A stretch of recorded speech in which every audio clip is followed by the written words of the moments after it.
Good evening, everybody. My name is Simon Heller. I am a Professor of Clinical Diabetes at the University of Sheffield, and I'm also Director of Research at Sheffield Teaching Hospitals. And it's my honour tonight to be chairing this event, which is being held to mark International Clinical Trials Day. Actually, International Clinical Trials Day took place on the 20th of May, but the NIHR, which is the research arm of the Department of Health, marks the event by holding a series of talks and presentations around the country, and this is the contribution from Sheffield. Indeed, some of you may have participated in the event we ran last year at exactly the same time. Indeed, at that time, I expressed the hope that if we did do a future event, it would be done without masks and with people actually participating face-to-face. And although we are socially distanced, you can see that indeed that's come to pass. Just a word about James Lind, because International Clinical Trials Day is there to mark his presence and indeed his pioneering ability to start clinical trials which have spread throughout the world. So James Lind was a surgeon working in the Royal Navy in the 18th century, and at that time sailors were dying of scurvy and nobody knew why. And he began to think that perhaps fresh fruit would make a difference because other navies which used fresh fruit didn't have scurvy. So he undertook a clinical trial, and he put fruit into some of the boats and into others he did not, and he compared what happened over the subsequent few months and indeed discovered that oranges and lemons could prevent scurvy, and indeed that's why the Americans used to call British sailors limeys. So in order to help me with this event, we have three excellent speakers, and I'm going to ask each of them to speak for about 5 minutes in turn, and then after that we will have a series of questions which many of you have sent in. You can continue to send those questions in, although I don't know we'll have time to answer all the questions. And so I'm going to ask first Dr. Paul Callini to introduce himself and then give you a summary of his views on research as it's happened over the last year. Obviously, we've concentrated on COVID research, and we'll talk a lot about that, but I'm also going to ask the speakers to speculate how research may change, particularly in Sheffield, in the future. Paul. Thanks very much, Simon. I'm very grateful to be asked to contribute tonight. So my name is Paul Callini, and I'm a senior lecturer at the University of Sheffield in infectious diseases, and I'm also an honorary consultant physician in infectious diseases at Sheffield Teaching Hospitals, and I do those two roles together at the same time. I thought I'd give a viewpoint of the person sitting in the hospital knowing that COVID is on its way this time, last January, and how that translated into our research response to try and help us deal and treat our patients to make sure things went better for them. So if you can go back to January 2020, I vividly remember our weekly infectious diseases meeting where we talk about all our patients, but we always kick off with what's happening globally. And there was so what's this Wuhan pneumonia problem?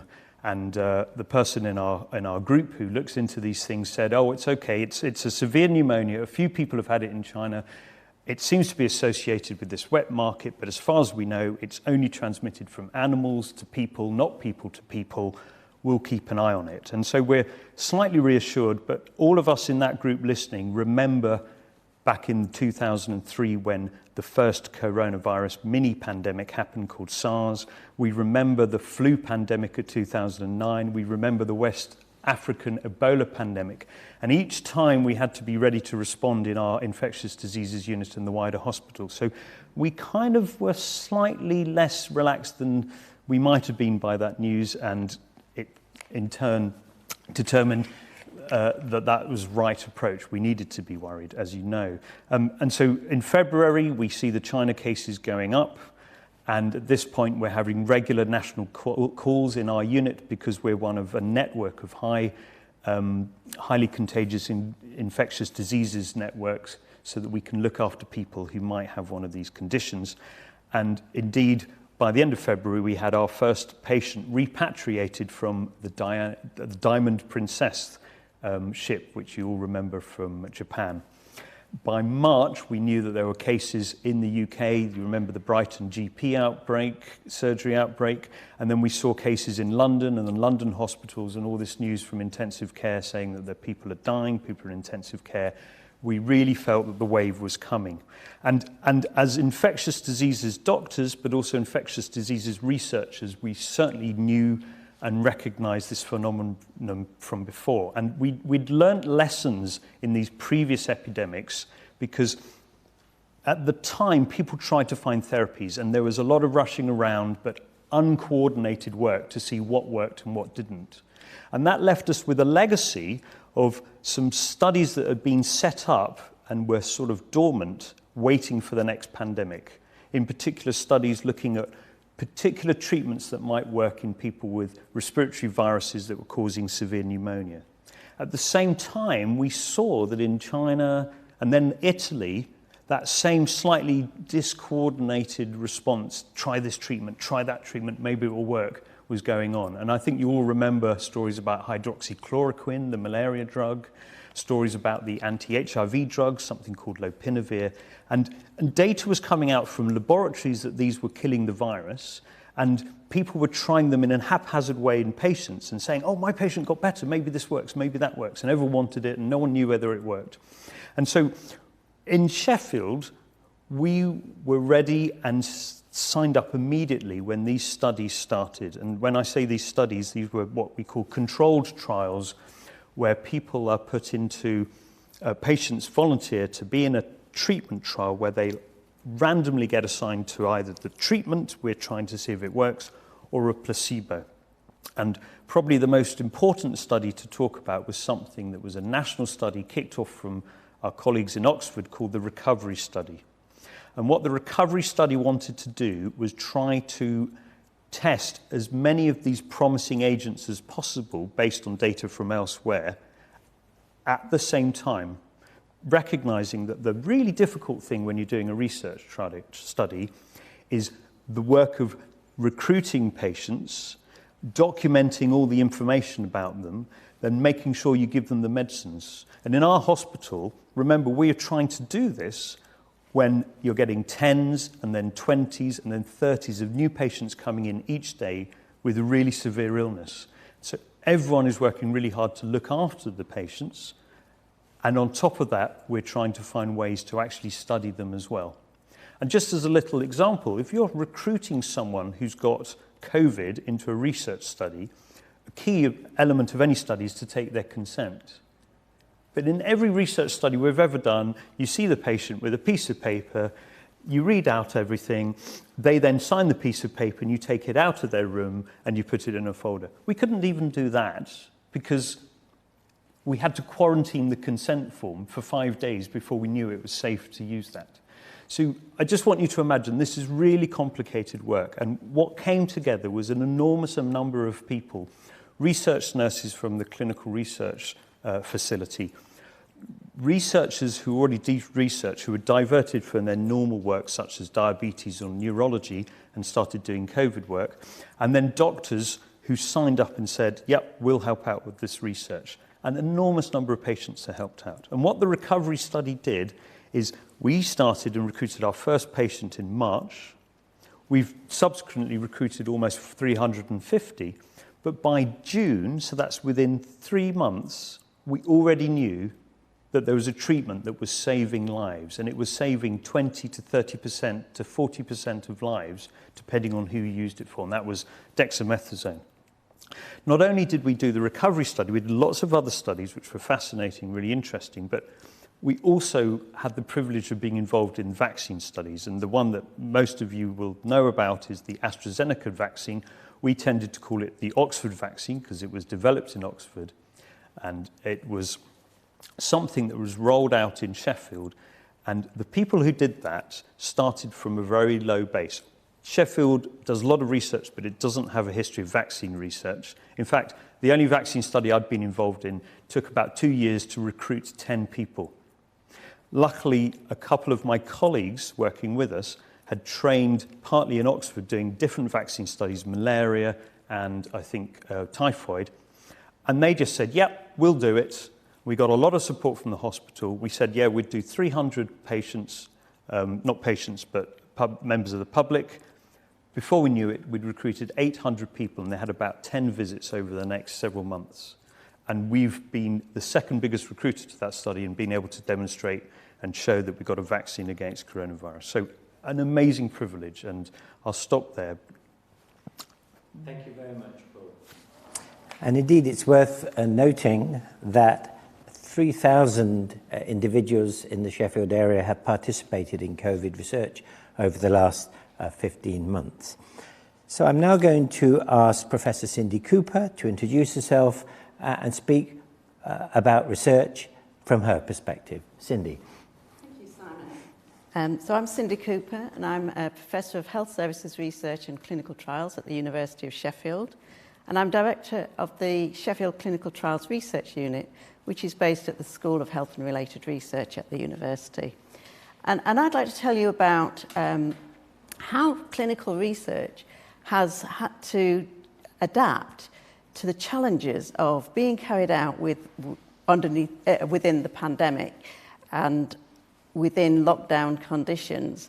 So we're studying and in contact with clinical trials units across the UK to talk to them about how they've adapted their trials so that they can keep running these trials. And particularly, we're asking them about what have they done which might make trials in the future more efficient, perhaps cheaper, faster, and more convenient for participants.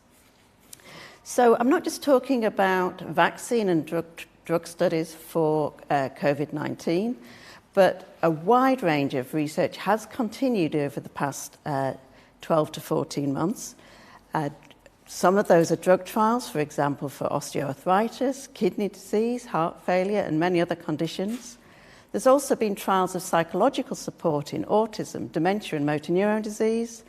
There's been trials of yoga and exercise for the elderly and people with MS. And there's also surgical trials. So, as Paul alluded to, it's really very difficult to carry out research when you can't speak to patients face to face or see them, or they can't come into the hospital. So the adaptations have really fallen into three categories. Firstly, adaptations so that we could continue promoting our trials and telling patients about trials that may be appropriate for them, identifying whether they're eligible and whether they're a good match for the trial, and then getting consent. Secondly, there's been a lot of adaptations to actually deliver the interventions without face-to-face contact with patients. And thirdly, we've had to continue collecting outcome data to see whether the research has been effective. So firstly, looking at the all-important process of giving patients information and getting their consent, we've increasingly had to send information by post and also by email, but using websites as well, where we're recruiting people from the general public. And then if people are interested, they can contact the clinicians or the research teams to find out more. It's very important to check whether the studies are appropriate for people. And so we need to know information about age, sex, their medical conditions and the severity of their symptoms. And usually that will be undertaken by a clinical team, or it may be a visit to the university. But none of that was possible during the pandemic.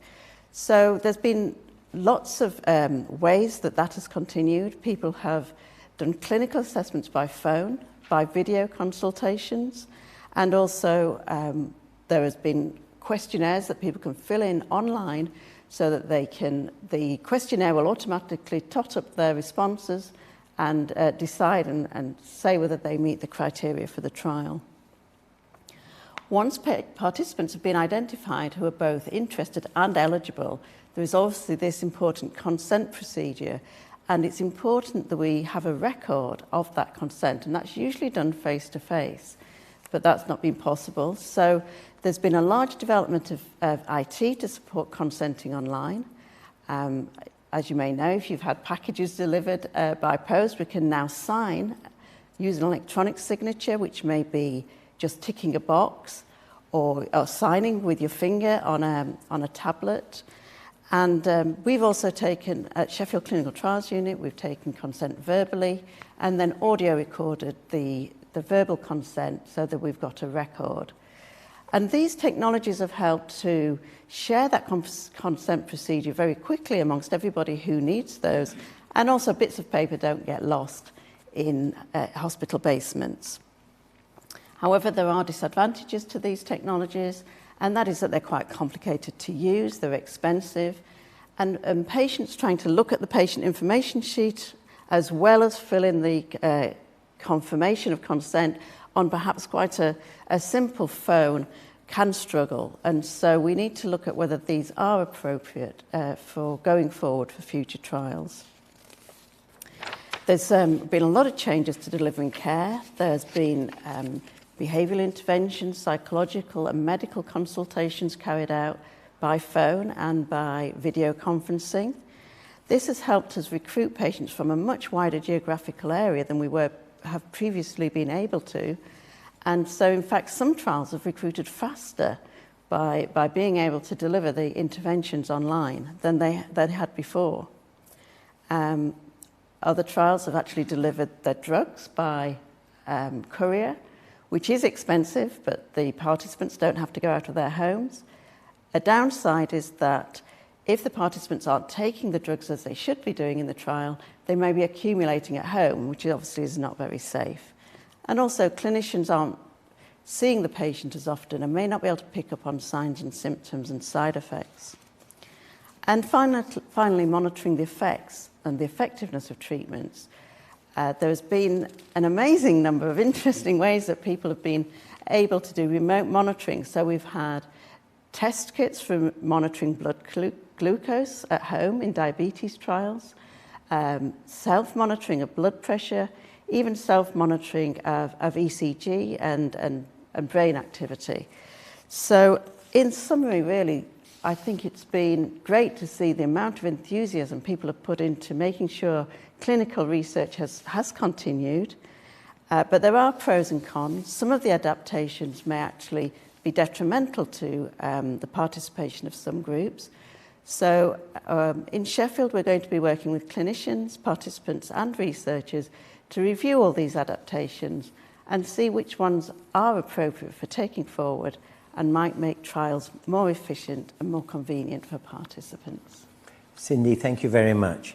I'd now like to ask our final speaker, before then we go to questions, and I'm going to ask Dr. Tom Harrison to introduce himself and then talk about some other topics. Tom. Hello, I'm Tom Harrison. I'm a registrar in infectious diseases and microbiology at Sheffield Teaching Hospitals. And last year I worked as a clinical research fellow on the vaccine trials here at Sheffield Teaching Hospitals. So the first vaccine we investigated was the Oxford Astrazeneca Vaccine. We started recruiting in June 2020, and we had a mammoth week, working 12-hour days, recruiting 400 people, subsequently followed by a couple of other less tiring weeks to recruit the rest, as Paul mentioned.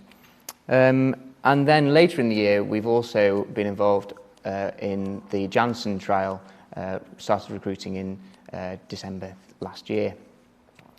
And what we would do for the first visit, people would come in and we'd give them information via a video about the trial. We'd then have a chat to them and take their consent for the trial before making sure they were eligible to join and suitable for the trial. And then I was also involved in follow-up and also seeing people if they got symptoms of COVID-19. And something that was very noticeable in the first visits was the high proportion of white participants in the trials. I remember we had to write down their postcode for each visit, and there was a high proportion of S10, S5, with a much lower proportion of postcodes that have high concentrations of minority ethnic groups. And to put that into some figures, ethnic minorities comprise 19% of Sheffield population, but they only comprised 8 to 9% of our cohort here at Sheffield. And this concerned us. We know that ethnic minority populations are at higher risk of developing COVID. We also know that when they get COVID, they're more likely to become severely unwell. And we also know that there's increased vaccine hesitancy if the vaccine hasn't been studied in that particular population. And so we partnered with the National Institute for Health Research to conduct 2 focus groups in October last year. And we generally asked 2 questions to the focus groups. One was to have a look at the patient information sheet and give some feedback on that. And the other was more generally, how can researchers help people from ethnic minorities to get involved in research? And so when we discussed the information sheet, some strong points came across about information sheets generalizable to all patient information sheets across research. One was the use of technical language. They wanted to make sure that it was in simple English, that was easy to comprehend for people who had English as a second language. Also the use of diagrams, making sure that they're easy to digest. And also that our 22-page document was quite difficult to get through, and they would like an easy-to-read version or a shorter version to read. Something that really came across was the use of translation and how important that was to their families. Speaking more generally about what researchers can do to promote diversity in research, they felt currently that research was sort of shrouded, invisible to their populations, and they wanted researchers to go out into their communities and get involved and show research to them. They felt that ensuring that people from their communities were working and actively involved in research would also encourage other people to be involved. Social media was also voiced as a strong influencer, a lot of the time negatively, particularly around COVID and around research, but they also felt that this could be harnessed as something that was that's important for promoting good ideas about research. So alongside that, we've also done some surveys of people here at Sheffield Teaching Hospitals and across Yorkshire. And it was a survey into people who have recently been involved in research. We got very similar feedback amongst those people. They wanted translation of material and of when they came in for the consultations. And they also wanted to make sure that the researchers and their teams were more representative of the populations they wanted to serve. The National Institute for Health Research started work on diversity in research back in 2017 in a piece of work called the Include Project. This highlights that research in underserved groups needs to be included right from the start, and then going through all aspects of research development and delivery.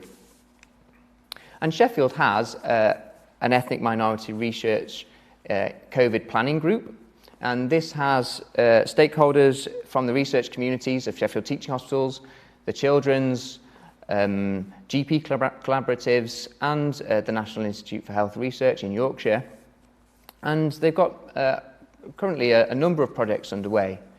You might have been involved in some of the 6 webinars that we've done over the last year, looking at different aspects of health research. And the idea of that is to make research more approachable to the general public. We've also been gathering data about local research projects and how diverse the populations are within them. And a more long-term project has been regional research champions. So this is people who have volunteered. They've often been involved in research in some way or benefited from research, and they want to get involved to encourage their peers and their communities to get involved in research as well. And we've got a large proportion of those people who are from minority ethnic groups. There's also some appointed posts called regional hub leads, and a large part of their job is to network with key community figures in Sheffield to try and develop a network that will encourage research in, particularly in diverse communities. Some other projects we're hoping to get up and running is a study support service. So this is when people have research ideas, they come to the study support service to get advice into how to create that into develop it into a real research project. And part of that, it's very important to be thinking about including ethnic minorities at that stage of the planning. The last thing we're doing is developing a Sheffield website, which will signpost people to research projects within the area. This is designed to be easy to use and a good signpost for people for when they want to get involved. So there's lots going on in Sheffield, much more work to be done, but we've seen some real promising first steps. Tom, thank you very much. So I'm going to start by asking some questions around COVID. We've had a number of questions. Unfortunately, won't be able to ask them all.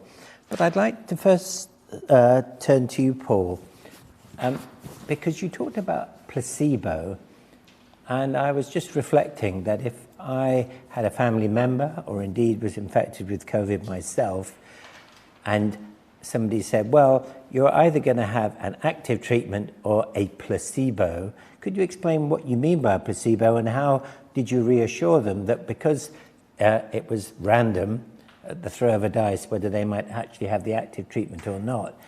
I just wondered whether people said, well, I'm not going to participate because I want to have the drug which is most likely to help me recover, and indeed their relatives might say the same.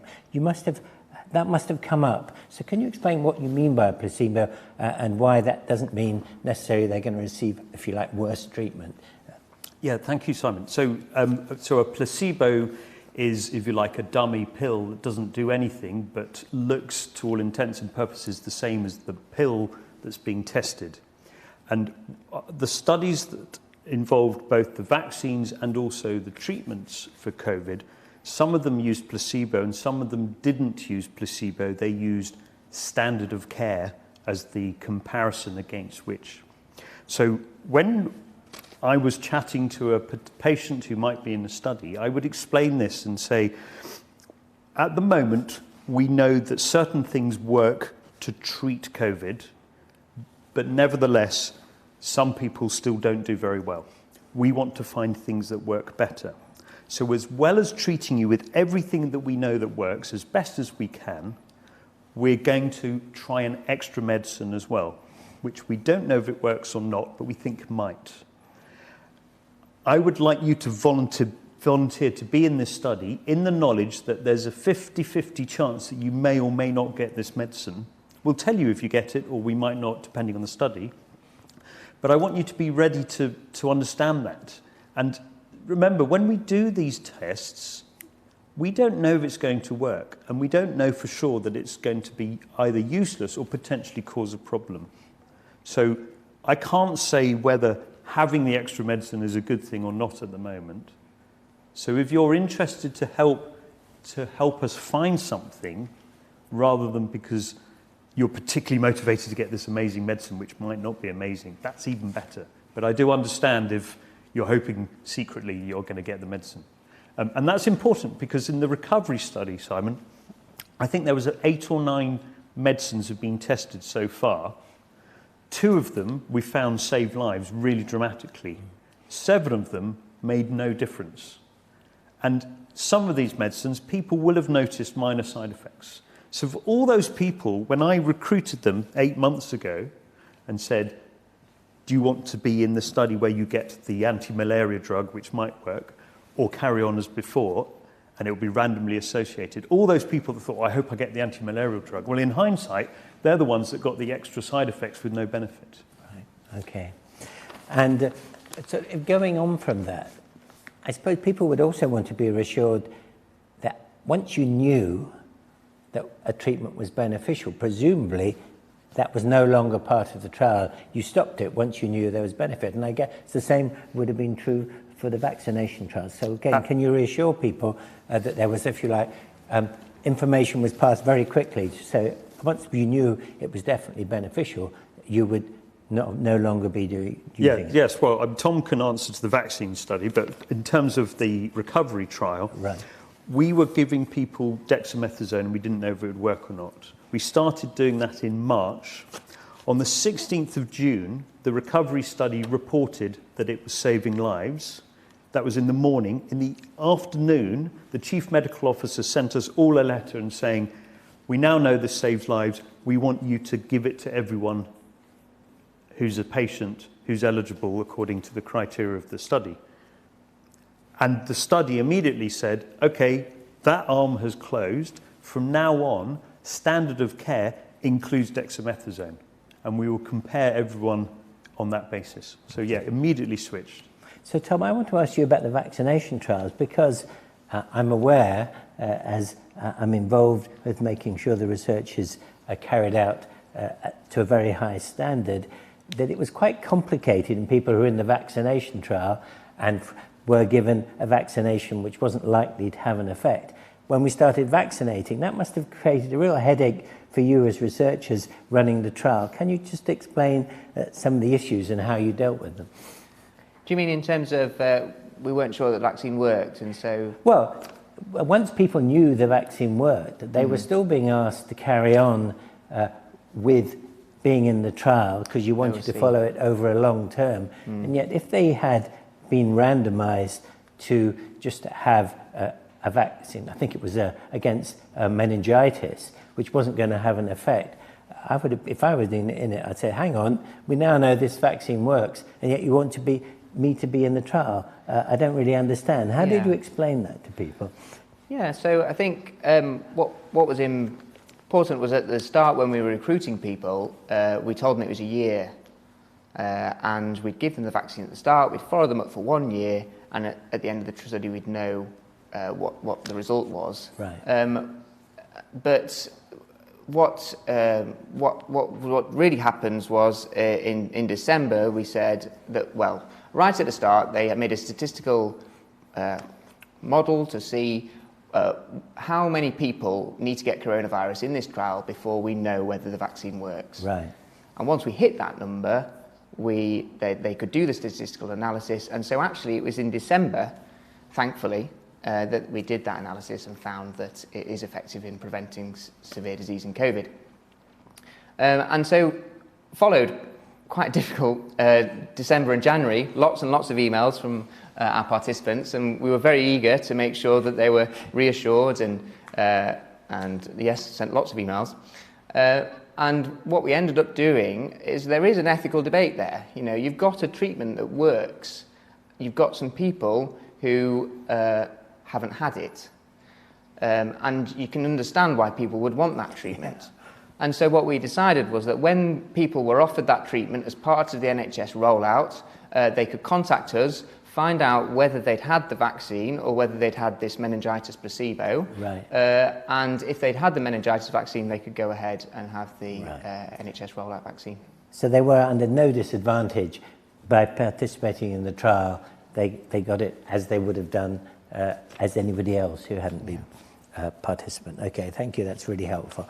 So there's some other questions now that have come in from the audience. So Pete from Sheffield has said, Paul, you've described a very streamlined approach and in fact remarkably quick, I think, in many ways, as you've emphasized. Do you think this will make a difference to trials going forward in the future? Have we learned something from this that we could put into practice not only for COVID, but for other conditions? Yes, absolutely. I think we can do things faster, but there are some things we can't do faster, and there were specific circumstances which made it fast this time round. So all of those who've been involved in the research have had the experience of research progressing faster than it used to in the past. We liked that. We saw what made that happen, and we'll carry that forward. Right. I had a wonderful experience of putting my own study together locally and discussing it with the regulatory authorities and getting answers the next day rather than 3 weeks later, right, to the point where I was having to rush to answer them back. Right. We also experienced lots of people who don't normally do research throwing the hat in the ring and saying, I volunteer. It was very much like those pictures of people signing up for the First World War, I'm in there. And that's something that was great, but isn't likely to happen again because all the other things in life had stopped, if you like, during COVID. And so right, people said, right, I'll help. So I think in some ways we'll do things faster, in other ways we won't. There's technical lessons in terms of the way you design trials as well, and I'm sure Cindy can answer to that, but you can have multiple processes running, overlapping and in parallel, so that as soon as one bit gets to a conclusion, you've already started the work of the next section, rather than doing it in series and having to wait and then start again. Okay, thank you. There'll be more of that. Thank you. So there's another question from Bianca in Sheffield. And Tom, perhaps you'd like to address this. This is about mRNA vaccines, which we didn't participate in here in Sheffield. And people have been reading about which one should you have, and indeed have been given advice, depending upon their age, whether they should request one or the other. And if I'm right, mRNA vaccines, it's quite a new way of developing a vaccine. Can you, in simple terms, explain why? And I have a question. Do you think, therefore, that these vaccines might be used, for example, to address the variant issues, which are said to be more resistant, might give rise to more infection? Are we likely to see more mRNA vaccines coming on board? Yeah, so mRNA vaccines are a really exciting new scope in vaccine development. They've only really been around for about the last decade, and that's in very early trials on very small amounts of people. But before COVID came along, they were being evaluated for the use in rabies and for influenza.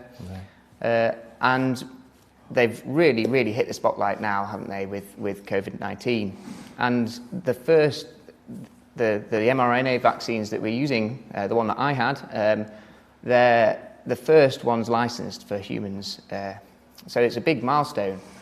And they're very exciting because they're very safe, they aren't infectious, and they degrade quite quickly in the body, but they really make a good immune response, and they can be produced really easily in a chemical process and also adapted very easily. So as soon as they got the code, the code for COVID. You mean the genetic code? Genetic code for COVID, yeah, thank you. In January last year, researchers could very quickly develop the mRNA that codes for that and start clinical trials. And so I think we will see a lot more of them in the future in rabies or other infectious diseases. But also there's some exciting stuff being done in therapeutic trials for cancers, so giving vaccines for cancers, and that's another very exciting arm of development. Okay, great, thank you. So we have some other questions, which if we have time, I'll come back to, but I'd like to bring Cindy in. So Cindy, when I was listening to you saying how you managed to do remote monitoring, and indeed in a trial that we both are involved in, it helped keep our trial going, certainly for the most of the time. I was thinking, well, that's fine for people who are comfortable using the internet, and it sort of almost goes to the diversity issue, because certainly in clinical practice, I've been conducting a lot of consultations remotely, and it's very striking that the younger person who's familiar with the internet is very happy to either talk on the phone and share information through the internet, whereas older people and people who don't have computers at home, it's been a much more difficult process. Couldn't the same criticism be levelled at the way in which you've been conducting clinical trials, although you had no choice? Yes, I think it's very different to using these adaptations when we're in a crisis, and it's that or nothing. And that's why we're going to have to give a real consideration about the impact of going forward.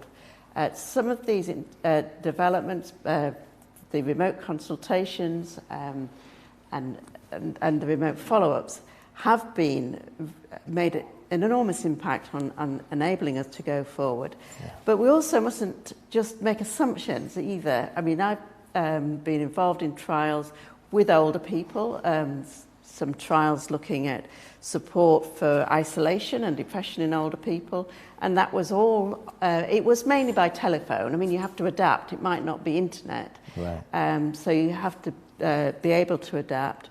But I think we're going to have to be more flexible. I think that's the point. I don't think we can say, right, now everything's going to be remote, everything's going to be through the internet, because I agree we could end up then just excluding sections of the population. But I think ideally we'd have a much more mixed approach, and so that then may increase diversity, because quite often we don't get younger people in trials. No, that's true. So we get lots of older people in trials, so it might be quite good to extend the populations involved. Okay, but I think people when designing trials are going to have to really think about these kind of implications in a way. Almost the COVID pandemic has forced us to think about that, just as it has about diversity. And do you think that the rapid pace of COVID research we've heard so graphically described, and I chaired the sessions of the COVID research group, and it was extraordinary how we mobilised the whole of the Sheffield Hospital workforce to help, and it was gratifying and amazing. Do you think it will have an implication for the way we do run clinical trials in the UK looking forward? I think it will, and I think there has been a strong look at some of the governance procedures and the approvals, and that has been streamlined.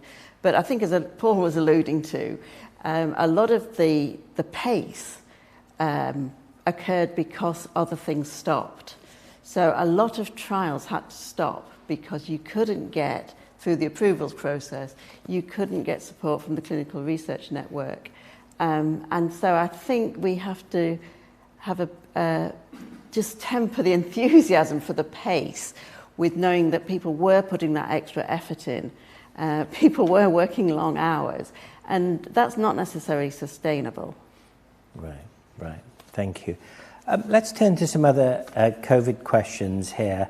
One question is, does the vaccine work on everybody? I'll ask you, Tom, even those with low immunity, people who, I don't know, maybe have had drugs, immunosuppression, steroids or other drugs to treat conditions such as cancer. Can they be confident that the vaccines will work as well in them and their relatives as people without those issues? So when we conducted the trials, we didn't conduct them on people with worse immune systems because of worry about because it was a very new drug, we hadn't seen it used in many people yet, and so we wanted to make sure it was efficacious in a healthy population. So we can't say that we've got robust trial data saying that it's effective in people with worse immune systems, but there's very little evidence, particularly after the rollout, to show that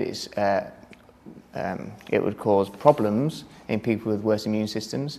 So I would, yes, I'd definitely encourage people with worse immune system. Something's better than nothing, and I'd encourage people to go ahead and speak to their GP. Okay, so that was a question from Ben. He's asked another question, which I'd like to put to you, Paul, which is, everybody has heard of the effect that COVID can have over the long term in people who've recovered, so-called long COVID. Are we doing any research in Sheffield to look at people who've developed long COVID and having real problems with it? Yeah, So I'm grateful for that question, because I didn't get a chance to mention a huge study that we're also involved in, looking at what happens to people who've been hospitalized with the coronavirus illness over the next 3, 6, 12 months. And so Sheffield's one of the leading sites for following up our patients. And as people probably know, after being in hospital with COVID, some people have problems with all sorts of parts of their body. It's not just a lung problem. Some people have ongoing problems with their stomachs. Some people have neurological problems, a lot of tiredness, and so on and so forth. And so the way that our research is doing this is by having a clinic where a patient will be there maybe an hour, maybe an hour and a half or 2 hours, and depending on what particular problems they're getting, many more tests and intensive investigations would be done that would be possible in a normal clinic. And across the country, I think we're already 3,000 or 4,000 people have recruited. And earlier this year, the initial data on 1,000 people following them up was published, which showed which particular groups were more likely to get which particular symptoms and so on. And at the same time, we're also involved in the national trial where, as people leave hospitals, right, even though they're recovering and well enough to go home, we're going to randomize them to different treatments to see if that accelerates their recovery as well. Okay, good. And another question, actually, as you brought it up, was some people, could you explain simply why is it that some people get a very severe pneumonia and others do not? Is there something about their genetic makeup? Do we really understand why certain groups are much more susceptible to that? Can you explain to people listening and viewing why that is? So what we understand is that perhaps similarly to other viral infections, a lot of the symptoms and a lot of the disease is caused by your immune response to the virus. Mm-hmm. The immune system sees the virus and wants to get rid of the virus. And viruses specifically can only live and reproduce when they're inside the cells of the person or animal or plant that they're infecting. Right. And one of the cells that they infect is the cell inside the lung. And our immune system responds in several waves. If you like, initially there's a first responder. It's a little bit like the person who happens to be walking along the pavement when the old lady collapses. And in young people, very healthy people, that first response then triggers a quick secondary response, which, if you like, is the hospital, right, which is much more robust and gets on top of it quickly. But in some people, that first response, it's not adequate, but it doesn't trigger the secondary response. And we're left with a whole crowd of people coming in off the street saying, oh, I know how to help her, I know how to help her, and actually making the situation worse. Right. And in the lungs specifically, that means a lot of inflammation with no second wave of immune response to try and calm that down. And a particular problem with this virus is it's not just with inside the air spaces of the lungs, but the tiny little capillaries that take the blood into and out of the lungs and collect the oxygen and then get rid of the waste gases. There's a lot of inflammation in those in particular that causes a problem getting the gas in and out, and also starts to cause problems with clotting. Right. So if you're older, if you've got a pre-existing other disease, all of these things make a difference to that. Right, thank you. Cindy, I've got a question for you, and then I'm going to ask one question of all of you to finish off with. Clinical trials are expensive, as we all know. Do you think this experience will make them cheaper or not? I mean, actually, I was thinking as you were talking, well, actually, this technology might make them more expensive. What do you think? Some of the technology is quite expensive. I think particularly the different designs is going to be the way forward. I don't think particularly different technologies is going to make that much difference to the expense of a trial, but I think it's the overall design. So starting, as Paul was saying, multiple types of drugs or interventions at the same time, and then having early looks at the data, seeing which of those interventions look hopeful, and then dropping certain of the arms. This is a much more efficient way of doing research, rather than doing 2 studies head-to-head and waiting 3 to 4 years to find out and then trying the next one. You've got a whole raft of interventions, and I think the pace can be speeded up 3 times as much. And the overheads aren't 3 times as much, so I think that's how the savings will be made. Right, thank you. So I've got a question for all of you, and I think I might try and answer this one as well, because it's a question from Andrew. It doesn't say where he's from. Is there anything that surprised you about research in the past 12 months? Tricky question. Well, do you want to, Tom, to try and answer that one first? Yeah, I can kick things off. There's been lots of surprises this year. I think one main one for me is having seen a lot of the vaccine participants come through, talking to them, chatting to them before they give the consent or have the vaccine. A lot would cite reasons for why they want to be part of the trial. So, one that really frequently came up and was really sort of heartwarming was, I just want to do my bit. I want to help. And that has really surprised me. The number of people that have said that has been really lovely, and I think that's been something that really strongly came across to me. Great, thanks. So I think if you are interested in being part of research, there's some slides at the end, isn't there, to pinpoint where to go. There are. Paul? I guess what surprised me is something that shouldn't surprise me is the fact that research works. and I kind of, in the past, I would enter research studies thinking we're lucky we might find something that's useful. I'd never thought I'd be in a research study that within 3 months was saving 30+% of the people that got the medicine that we'd tested. And the follow-on from that was that when I had conversations with, let's call it, important people in positions of power in my hospital who didn't usually do anything to do with research, and I said, can you help us get our research moving a little bit further? The door would fling open and the answer would be yes, and what can I do else to help you? And that was a lovely surprise. Yeah. And Sydney? Yes, I think similarly, not necessarily surprising, but very heartwarming was how the research staff just rose to the challenge. I remember Easter last year just was like a no holiday zone. And researchers in the trials unit in Sheffield, but also across the country, were just really putting themselves out to recruit at an enormous rate and to adapt trials and to keep trials going. And I just think that enthusiasm for research was great to see. Yeah, I mean, I think I've been thinking about this, and for me, it is how this has touched so many people. Obviously, perhaps they had a vested interest, but I hope it's made them see just what research can do and how participating can help themselves, people around the country, and indeed throughout the world. And for me as a clinical researcher, it's been a real privilege throughout my research life to answer questions which occur to me in clinical practice and to change practice, and to see it happen on such a large scale is been very rewarding, very humbling, and I hope we can carry this on in the years to come. And with that, we are out of time. I just have some thank yous. First, I'd like to thank the panel for answering the questions so well, and I hope you found them informative. Indeed, I'd like to thank you as an audience for tuning in.